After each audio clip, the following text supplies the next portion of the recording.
Assalamualaikum warahmatullahi wabarakatuh. Anak-anakku sekalian, pada kesempatan kali ini untuk materi ekonomi kelas 11, pada pertemuan ketiga ini kita akan bahas tentang pembangunan ekonomi dan pertumbuhan ekonomi. Anak-anakku sekalian, materi ini sangat luas sekali, makanya saya harapkan anak-anakku nanti bisa belajar lebih banyak lagi melalui bahan ajar yang ada, baik di perpustakaan, download Google, atau belajar dari yang lain. Yang jelas harus menambah wawasan sendiri. Untuk materi ini, kalau materi ini sangat luas dan padat, Bapak pada kesempatan ini hanya menjelaskan garis besarnya saja, poin-poinnya saja. Kita langsung saja ke perbedaan pertumbuhan ekonomi dan pembangunan ekonomi, atau titik berat yang dikaji pada pertumbuhan ekonomi dan pembangunan ekonomi. Pada pertumbuhan ekonomi, anak-anakku sekalian, itu kajiannya adalah peningkatan hasil produksi atau output. Jadi yang namanya tumbuh itu outputnya harus meningkat dalam tingkatan nyata. Output itu hasil produksinya harus meningkat, diukur melalui angka perubahan hasil produksi setiap tahun dalam jangka yang panjang. Sedangkan pembangunan adalah proses atau langkah-langkah yang dilakukan oleh suatu negara untuk meningkatkan PNB, produk nasional bruto, atau pendapatan per kapitanya. Jadi kalau pendapatan per kapita itu kaitan dengan pembangunan ekonomi, bukan pertumbuhan ekonomi. Kalau pertumbuhan ekonomi tadi kaitannya dengan apa? Peningkatan produksi atau output yang dihasilkan. Bagaimana supaya meningkat output yang dihasilkan tersebut. Sedangkan pada pembangunan ekonomi itu yang dilihat adalah proses yang dilakukan oleh pemerintah suatu negara dalam rangka meningkatkan produk nasionalnya, ya, atau pendapatan per kapita penduduk suatu negara tersebut untuk mencapai pertumbuhan ekonomi. Jadi kalau pembangunan ekonomi itu dimaksudkan supaya pertumbuhan ekonomi itu meningkat dengan berbagai cara. Oke ya. Rumus menghitung pertumbuhan ekonomi itu PNB tahun yang berlangsung atau produk nasional bruto tahun yang berlangsung dikurangi PNB tahun lalu dibagi PNB tahun lalu dikalikan 100%. Suatu contoh, PNB atau produk nasional bruto Indonesia tahun 2004 misalnya ada 10.276.000.000 sekian gitu. Tahun 2005 ada 12 juta sekian. Maka berapa pertumbuhan ekonomi pada tahun 2005? Nah, ini nanti kita masukkan, berarti tahun yang berlangsung ini tahun 2005 dikurangi tahun 2004 dibagi tahun 2004 dikalikan 100%, maka ditemukan hasil seperti ini. Oke ya. Caranya cukup mudah. 12.061 miliar ini adalah pendapatan tahun 2005. Kemudian 10.276,47 miliar ini adalah tahun 2004. Tahun lalu dibagi tahun lalu juga dikalikan 100%, hasilnya adalah 17,37%. Ini tingkat pertumbuhannya. Faktor-faktor yang mempengaruhi pertumbuhan ekonomi. Yang pertama pasti faktor daya alam.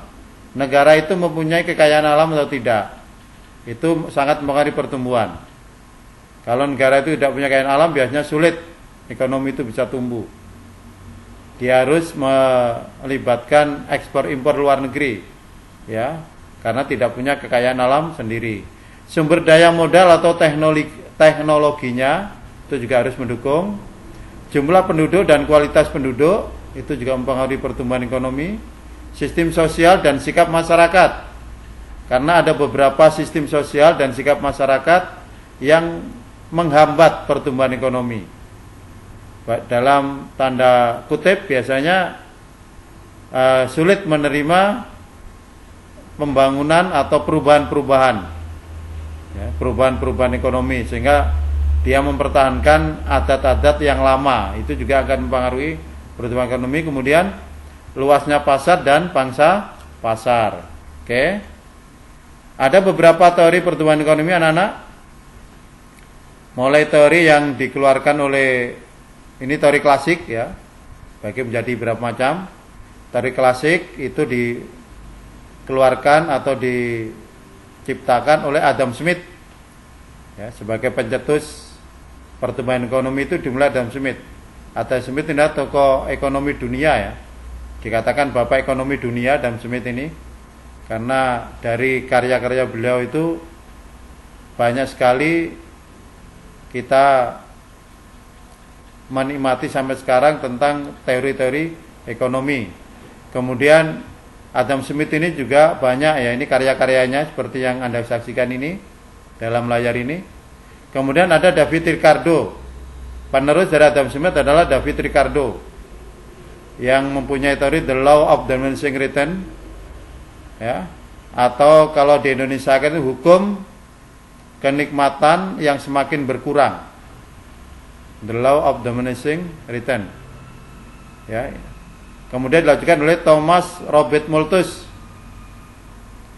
yang mempunyai teori yang sangat fenomenal sekali dengan mengatakan bahwa teori pertumbuhan penduduk yang menyatakan bahwa pertumbuhan penduduk menurut deret ukur, sedangkan pertumbuhan ekonomi menurut deret hitung. Bayangkan aja, kalau pertumbuhan ekonomi menurut deret ukur, misalnya 1 tambah 1 2, 2 tambah 2 4, 4 tambah 4 8, 8 tambah 8 16, 16 32 dan seterusnya. Itu namanya deret ukur.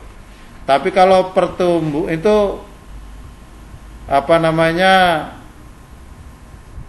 pertumbuhan ekonominya menurut deret ukur, sedangkan pertumbuhan penduduknya menurut deret ukur ya, menurut penduduknya. Saking besarnya penduduk itu, jadi misalnya penduduk 1 jadi 2, 2 jadi 4, 4 jadi 8 ya, 8 16, 16 32 dan seterusnya. Itu namanya pertumbuhan penduduk, deret ukur. Sedangkan pertumbuhan ekonomi deret hitung. 1 2 3 4 5 ya kan gitu. Kita baru pertumbuhan ekonominya sampai 5, penduduknya sudah sampai ke 32. Nah, jadi kita ketinggalan jauh. Itu teori yang dikeluarkan oleh Thomas Robert Malthus yang sangat terkenal. Jadi ada beberapa negara yang tidak dengan teori ini banyak ketinggalan. Karena apa? Penduduknya berkembang terlalu pesat, sedangkan pertumbuhan ekonominya lambat. Kemudian ada teori neoklasik, klasik baru. Nah, kalau tadi klasik, sekarang neoklasik. Itu dikeluarkan, tokohnya adalah Robert Slow. Kemudian ada Ray Farber Harrod ya, dan F.C.D. Domar, Harrod dan Domar, yang dikenal dengan teori Harrod dan Domar. Ini anak-anak sekalian ya. Kemudian ada teori ekonomi modern sekarang ini, Watt William Rusto.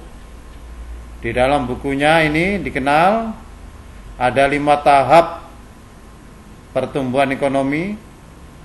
Ini dikatakan W.W. Rusto ya, karena Watt Whitman Rusto. Apa di situ? Yang pertama masyarakat tradisional, teorinya itu lepas landas, dorongan menuju kedewasaan dan konsumsi tinggi, itu tingkat pertumbuhannya. Ya, kemudian juga dalam ekonomi modern juga, ya, teori modern ada Weissenbach yang terkenal dengan pemikirannya bahwa pertumbuhan ekonomi itu secara garis besar diberikan 2. Yang pertama zaman, ini ada 3 ya, maaf ya. Zaman perekonomian tertutup, desa dan feodal maksudnya. Kemudian menuju ke zaman kerajinan dan pertumbuhan. Kemudian zaman kapitalis. Jadi dibagi 3 itu. Nah, pada zaman kapitalis itu mulai kapitalis purba, madya, kapitalis raya dan akhir. Sedangkan Frederick List mengatakan bahwa pertumbuhan ekonomi itu menjadi 4 macam: masa berburu dan mengembara, masa berternak dan bertani, masa bertani dan kerajinan, dan terakhir masa kerajinan, industri dan perniagaan. Sedangkan Karl Busser dalam teorinya dikatakan pertumbuhan ekonomi dibagi menjadi: yang pertama rumah tangga tertutup, rumah tangga kota, rumah tangga bangsa, dan rumah tangga dunia. Oke. Sekarang kita lari ke pembangunan ekonomi. Nah, kalau tadi kita bahas pertumbuhan ekonomi, sekarang pembangunan ekonomi. Anak-anakku sekalian, dalam mengkaji pembangunan ekonomi ini, kita kenal beberapa sumber pembiayaan pembangunan kita. Yang pertama dari simpanan domestik, artinya simpanan dalam negeri. Kemudian ada investasi asing. Kemudian ada bantuan luar negeri, ya, bantuan ekonomi, bantuan teknis, dan bantuan militer. Oke. Kemudian karakteristik sebagian besar negara sedang berkembang. Karakteristik itu ciri-ciri, ya. Ciri-ciri negara berkembang biasanya pertama adalah PNB per kapitanya rendah, artinya pendapatan per kapitanya itu rendah. Ekonominya masih agraris, bertani, kebanyakan bertani, mayoritas bertani, maksudnya begitu. Itu karakteristik negara sedang berkembang. Kondisi kesehatan yang memprihatinkan, tingkat buta huruf yang tinggi, dan tingginya angka pertumbuhan penduduk. Kalau di negara-negara maju itu untuk cari orang yang mau melahirkan aja susah gitu. Maka di negara berkembang itu malah kebanyakan yang melahirkan. Itu menandakan bahwa tinggi angka pertumbuhannya penduduk itu menjadi tinggi. Seperti di Jepang itu yang mau nikah malah disubsidi. Karena apa, negaranya dikhawatirkan nanti penduduknya semakin tahun semakin berkurang.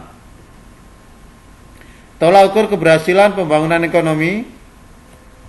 Tolak ukur keberhasilannya adalah dilihat dari pendapatan nasional, dilihat dari produk nasional, dilihat pula dari kesempatan kerja yang dimiliki oleh negara itu, dilihat juga dari perkembangan yang stabil, neraca pembayaran luar negerinya, dan distribusi pendapatan yang merata.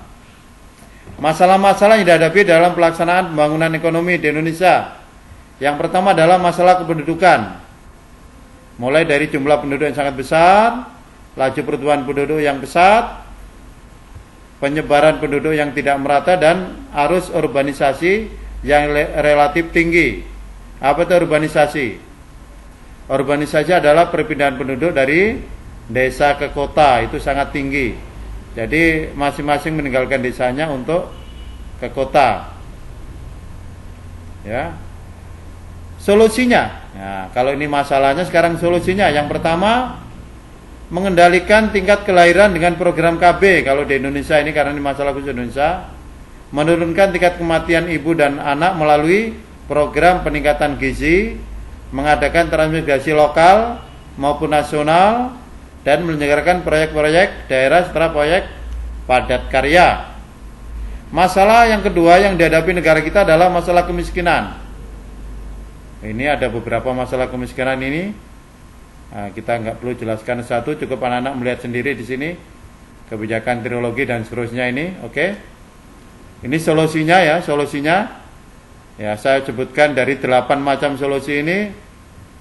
Pemerintah bisa mengadakan misalnya ini pemberdayaan koperasi, nah, pemberian kredit usaha kecil, KUK atau KUK, ya, kredit usaha kecil, pengembangan kawasan terpadu, dan program bapak angkat untuk usaha kecil. Jadi kalau punya usaha besar harus punya anak buah, ya, anak angkat gitu, ya, anak yang dibesarkan gitu, ya. Tapi usahanya ini. Oke, yang ketiga yang dihadapi negara kita adalah keterbelakangan. Keterbelakangan di bidang apa? Pendidikan kita masih rendah. Walaupun banyak yang sarjana S1 sudah, tapi dibandingkan dengan negara lain, kita pendidikannya masih rendah secara rata-rata. Kemudian tingkat kesehatan juga rendah, kemajuan teknologi juga rendah. Sikap mental ekonomi, ya, sering KKN, kurang disiplin dan sebagainya. sering ada pembajakan, penipuan dan lain sebagainya. Kemudian ekonominya juga pendapatannya rendah. Kemudian ya masalah yang keempat yang dihadapi negara kita adalah tentang lapangan pekerjaan. Solusinya adalah peningkatan pendidikan, pemberian kursus, pemerataan pembangunan, proyek-proyek dan pemberian kredit-kredit untuk usaha kecil. Kemudian yang masalah berikutnya yang dihadapi negara kita adalah pemerataan pembangunan. Artinya pembangunan kita kurang merata. Ini ada beberapa solusi. Oke. Berikutnya dampak pembangunan ekonomi. Dampak positifnya adalah kalau pembangunan kita merata, terbukanya lapangan pekerjaan yang tinggi bagi masyarakat. Dampak positif. Pendapatan masyarakat akan bertambah sebagai kesejahteraan masyarakat meningkat. Sehingga kesejahteraan masyarakat meningkat kalau pendapatan masyarakat bertambah. Yang ketiga, fasilitas umum dapat terpenuhi. Yang keempat, terjadi perubahan struktur ekonomi dari agraris ke industri. Dampak negatifnya, meningkatnya urbanisasi, perpindahan penduduk dari desa ke kota, terjadinya pencemaran lingkungan, perusakan lingkungan hidup karena industri yang tidak terkontrol, ya. Itu dampaknya. Oke. Ini ada hitungan laju pertumbuhan ekonomi tadi sudah kita bahas. Rekan-rekan sekalian, sampai di sini dulu untuk materi tentang pertumbuhan ekonomi dan pembangunan ekonomi. Untuk tugasnya nanti akan seperti biasanya akan Bapak kirim ke WA grup ekonomi di kelas masing-masing dan nanti dikerjakan dan dikumpul dikirim ke WA ekonomi grup masing-masing, ya. Demikian materi yang dapat kami sampaikan dan kita akan bertemu pada materi berikutnya. Mohon maaf atas segala kesalahan. Akhirnya, assalamualaikum warahmatullahi wabarakatuh.